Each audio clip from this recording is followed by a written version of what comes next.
Long Beach right now. Long Beach, California, baby.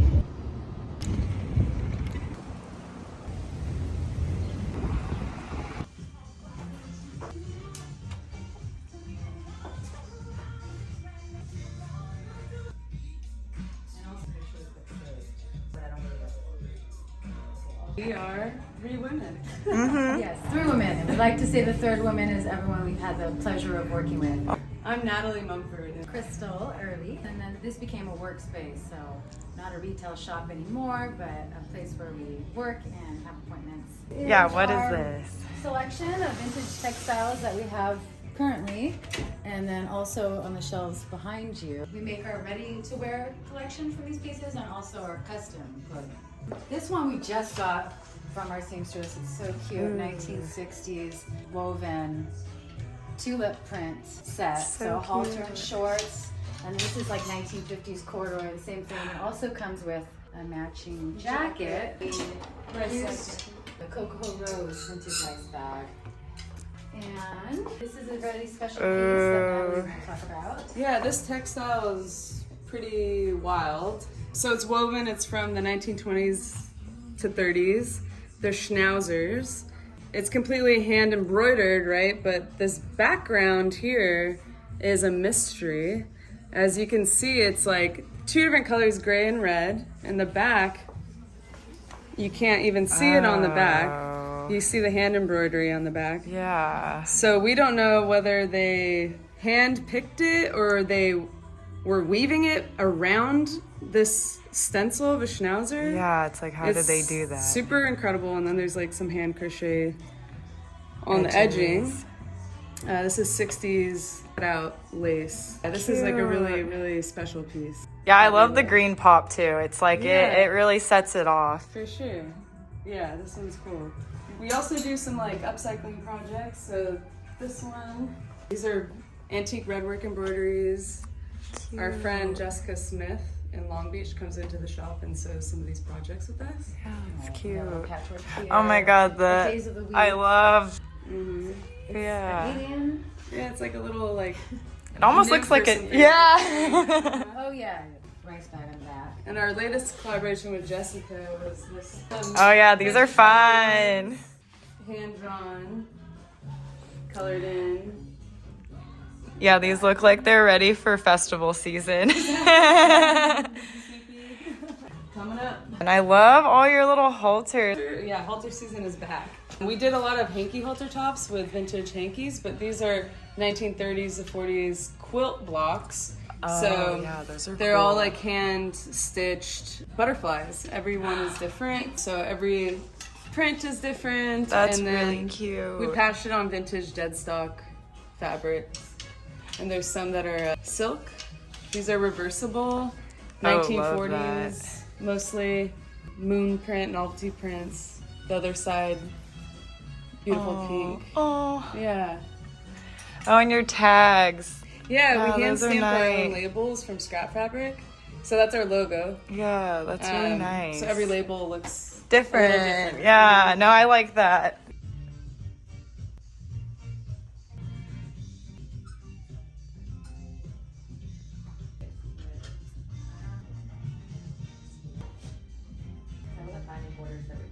So we were both selling vintage on the side, selling at flea markets, and we met at a flea market. Started sharing a booth. I think first time was Rose Bowl or Long Beach Antique Market, and then started buying together.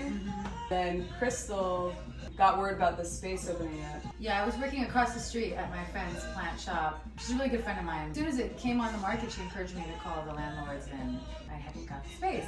And yeah, I used my retirement money from working at the federal government to fund it.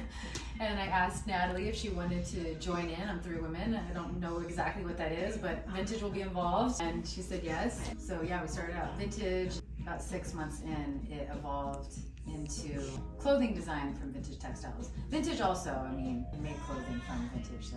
Yeah, and we just started making piece by piece with our local seamstress who's still with us, whatever we could afford. And that's why we started the custom aspect of it, because It was a way for us to make a piece by someone paying ahead of time. Also a way to be inclusive and include as many people as possible in the Yeah. process. I mean, it builds this like intimate relationship between us and the customer. We've met so many people doing it that way. And yeah, they get to take part in the design process and have something custom tailored to their body that will last forever. I think that's really amazing that you guys do the custom aspect of it, because the one thing about vintage, it's not size inclusive. There's only so much plus size stuff. How do you guys go about, like, what is an appointment like for you when someone's coming in to get a piece? Well, usually, they're fans of our work. They, kind of just look over things that have inspired them from our archives. Or sometimes it's just a mood or their culture or something they're fond of that lends itself to the creation of their piece. Also, it's dependent on the different fabrics that we have available, which our vintage selection is always rotating. Through that conversation, create the piece together. Anyone can reach out to us. We do this virtually, but we definitely prefer in person. Easier for everyone, and we get to know you a little better, but you're welcome to email us if you're interested in a custom. What's your email? How can they get a hold of you? 3womenco, the number 3, co@gmail.com. You could send us a DM, but email's preferred, so we have it all logged there. Yeah, we could pull out a few more pieces. This vintage butter yellow raglan sweater is it's soft like butter. Yeah. And the little owl. Yeah. Hand embroidered owl, vintage rice sack. Oh, A really the Cocker incredible Spaniel. Cocker Spaniel embroidery. We love dogs at This- 3 Women, and yeah. dogs love us. This technique is really interesting. Haven't really seen much. That is crazy. Yeah. Yeah, you guys are really good at finding embroidered pieces. We The definitely love They detail. find us. And Jessica Smith also sewed this in-house. Amazing. No, we love the upcycled stuff Yeah, too. I painted the cocoa rice because it was fading, so you couldn't read it anymore. But no, it looks good. It's nice when it has that like pop too. So And on pieces like this, we usually use vintage pieces that have imperfections or stains or holes, and the design process is guided by those. Right. So you have to work within those parameters. Yeah, of- stain under here. Yeah. You can't see it. Yeah. So something that may have been discarded is now. saved. Yeah, saved. Changes to maybe this one blue. The wall, we probably will never actually use to make clothes. They're the most special to us. They're either really rare or we're just so drawn to the imagery. We've incorporated some of these textiles into our very first printed design that Crystal will show you. This is a 1960s hand towel. Have a happy day, and it's incorporated into this piece here. Oh, that's cool. Along with Crystal's family's Chinese frozen foods rice sack from the 1950s called Dragon Foods.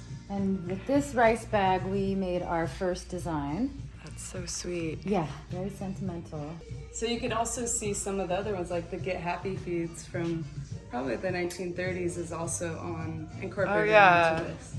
And some of these are just so cool, or you can't even wash them. So everything we make is pre-washed, and we won't sell anything that can't last Yeah. a long time because these already have lasted so long. So they're delicate and they're just incredible. I haven't found another one like it. So some of our inspiration just hung out here. Yeah, no, it's cool to have. And our mascot, Mochi. I was wondering what the story is. That's Mochi. He was found in a bin for $5 at the flea market. Oh, $5 bin. With the $5 shoes. bin. Yeah. Look A at the friend shoes added the on him. shoes on him. Little baby. And he's a pouch, so you could. But yeah, he hangs up there and watches over. He just hangs. Yeah. He hangs all day. They. We don't know yet.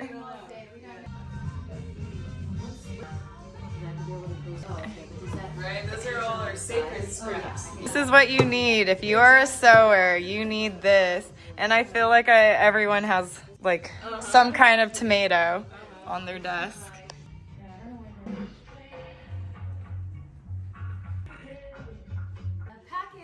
We've had so many full circle moments at 3 Women. It's just unreal. The way that, vintage bags come into our life is nothing short of divine intervention. The first designs that we did were made from my family's Chinese frozen food business, rice bag.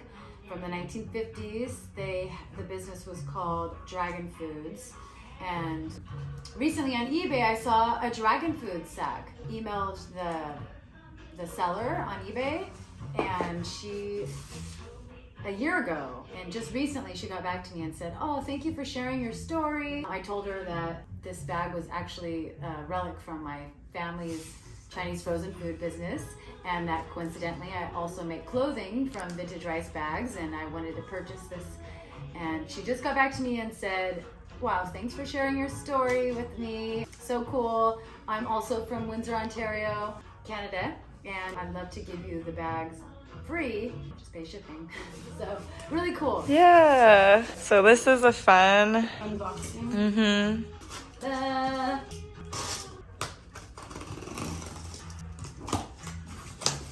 All right, let's see. So sweet. Hey Crystal, may your days be filled with happiness. Hugs. So sweet. So sweet. Okay. So, oh my gosh, so she gave us all these bags. Really very, very kind of her. Very kind. Oh, my aunt also gave us, this isn't the bag, but my aunt also gave us these ones from Canada. The sugar ones. Let's see. Ooh. Wow, so fun. So fun. So fun. Oh my gosh. Wow, she hooked us up. This must feel like Christmas for you guys when you guys like open stuff like this. Look at this font. Still not the bag, the Dragon Foods bag, but that is But the font's cool. This font's so cool. So cool. How kind. Oh my goodness. How kind. I've never met this person. She's just... That's like really cool too. It just goes to show, like, you know, just be genuine with people and tell them what, and it can be moved. Here it is. All right, let's see my whole it. family, my great-grandfather, my grandfather, my great-aunts and uncles all worked at Dragon Foods, Chinese frozen food. So it's quite faded, but still, we're not going to sell this one. The great thing, too, is that when I made these pieces originally, I used this very rare sentimental fabric and sold the pieces. But I now, made myself one, but now we have the fabric, so this will go on our wall with all our other inspirational pieces. And I might color it in just to preserve it. yeah. We've done some of those projects, like have a chain stitch embroidery. Oh, that's really fun. Or draw over. So cool. Yeah. It's incredible. Yeah, it's been 4 years. That is It's crazy. just very random because it's just in the 50s and in Windsor, Ontario, Canada. And this is where she shipped it from. Yeah. Really? Yeah. Yeah. So incredible. It's pretty cool. Send this to my family. Yeah. The colors are amazing. Yeah, and this is Coda Farms, which is still around in Northern California. And I think she's like the 3rd generation. She still runs the farm. She's amazing if you follow her. And this is also their bag, the Cocoa Rose. I've seen this everywhere. Yeah, and they have many phases of the company. Like it was called Bill and Ed Coda at some point, Coda Farms, and they're around since pre-World War II. Yeah. So she's still popping up at like farmers markets. Still holding it down. Really inspirational. This is cool. Do you see me washed all? Just hand wash that one Mm-hmm. because it's already so faded. No, I think it can do like A little. vinegar and a little bit of soap. But yeah, that's so cool.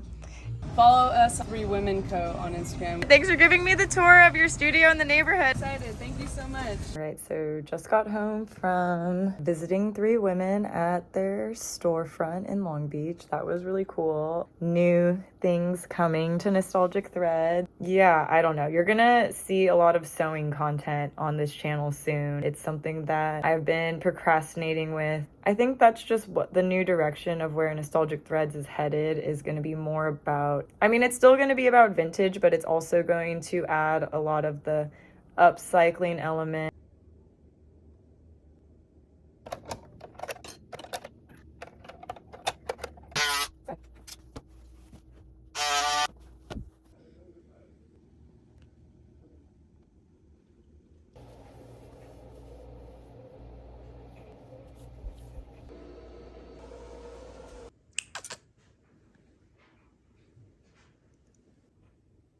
It's the next day. We're starting a pair of pants, and then I'm gonna make a bucket hat.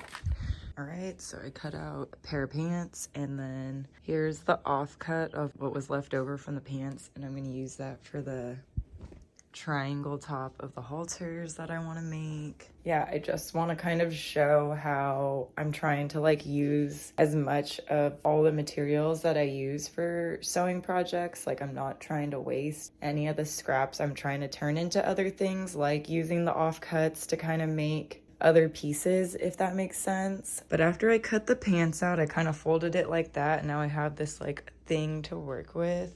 I have my little like bucket hat pattern, and then I just do that. And thankfully, I think, oh, this is like the perfect, yeah. So then I'll just kind of lay it out and cut the pieces for a bucket hat, because I really want to make a matching hat for my set. So then when we go to Coachella, we're like literally all fitted up. That's smart, Sky. I should just do it along the fold, then I don't have to do as much,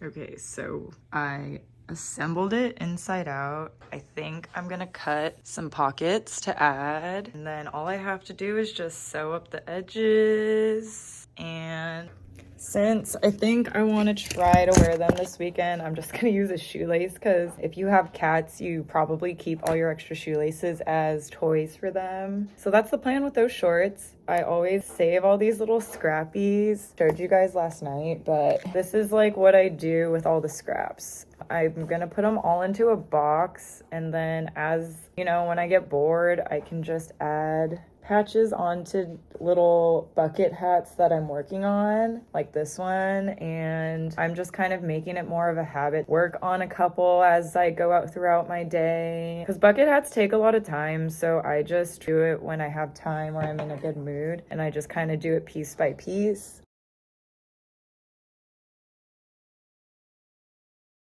So I finished the shorts. I got the idea to do a full set with this top, but I think I'm gonna make it more of like a longer vibe. And then I want to make this part thicker. We'll see how it goes. Messy background, but here's the final fit. Down for the halter top. The pocket, I think I need to fix one of the pockets, but yep. And this is my first sewing project since last year, so I think she's cute.